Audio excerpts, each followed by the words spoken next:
The idea that the CIA created the UFO mystery as a way to distract attention away from spy planes is ridiculous. I mean, Area 51 did not become a UFO hotspot because people outside the base were seeing spy planes landing there. It became a UFO hotspot because of things that people from inside the base were saying. What do you mean? Security guys, scientists, electronic technicians, and other people who'd been at the base in the 50s, 60s, 70s, and 80s who shared little bits and pieces of information with me to bolster the account that had been told by Bob Lazar. I get it. So people try to claim that, a lot of these sightings are from the outside and they're misidentifying things. What you're saying, and I know this to be true now that I understand what you're saying, it's really people from the inside that came to you and come to us now. So, wow. Yeah, that kind of, let that sink in a second. Yeah, I really appreciate that Al O'Donnell shared this information with me. I'm glad that he shared a version of the story with Annie, even though that they're very much in conflict. The more light that is shed on Area 51, long up to a certain point that we don't endanger national security, the better. And I wish that I could get a definitive answer one of these days about which version, if either of them, is true. Well, shit. That's a fucking flying saucer, I hope. Well, I don't know, man. I guess the question that I have now coming, are you ever going to get the deathbed confession tape that this guy made for you from his son? Doubtful. Why? I've had no contact with him for a long time.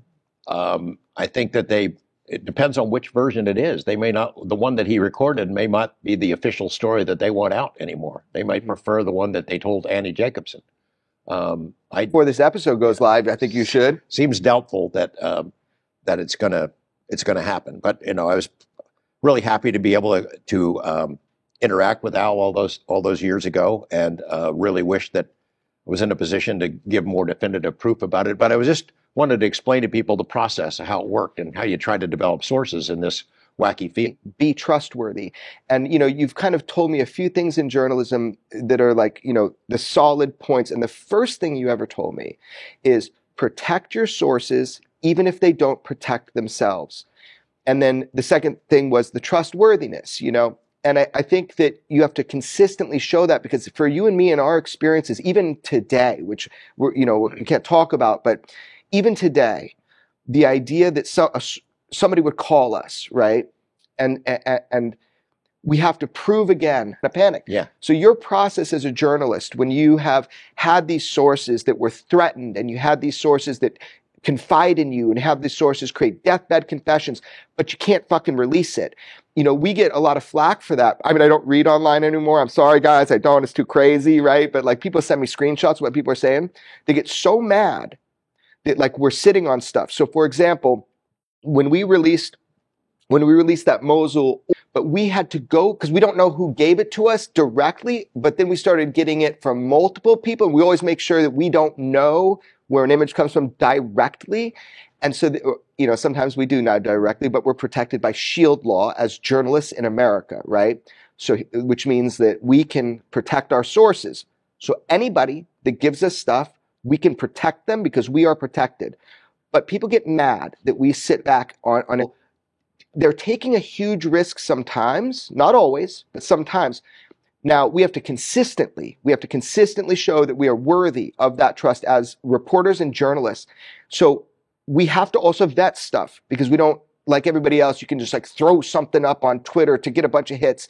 Hold on. These are people's lives, and we has been verified, authenticated, and if people think it's not, and there's talk otherwise, hold on to your seats. Yeah, isn't that Mosul orb? Wasn't that a raindrop or something on the lens? I heard it was a pothole. Yeah. I mean, everything except for a round seagull so far. Everything but the kitchen sink or a UFO. Yeah. Look, that we have, right? That we could just, give everybody the smack like that. It's not our job. I am hoping that our government is honest with the American people, that the new UFO office is honest with the American people. It is not our job to do everything.